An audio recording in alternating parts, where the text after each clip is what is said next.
maayos ang buhay, bigyan sila ng masayang buhay. That's it.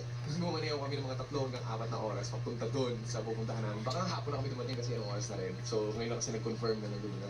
Yeah, sana mag-enjoy sila, sana maging masaya sila. 2020 since the pandemic starts. No work, no place to go. So, we decided to travel what we need. Palawan. We don't wait for memories to come. We make them. Bought a camper van for my family. They're so happy when it arrives. Tsaka para makaiwas na din sa mga biglaang bagyo habang nagka-camping. Kagaya nito. Sinetap ko na din pati pick up ko with a rooftop tent and a flat bed storage para lahat ng rigs ready to go. Madalas sa mga biyahe namin wala talaga kami destinasyon. Pero saan man kami mapadpad, isa lang ang mahalaga. Ligtas ang bawat isa at masaya. This is Doming, Mafe, Joshua, Jeyo, Jadon, Janice, at ako, Gio.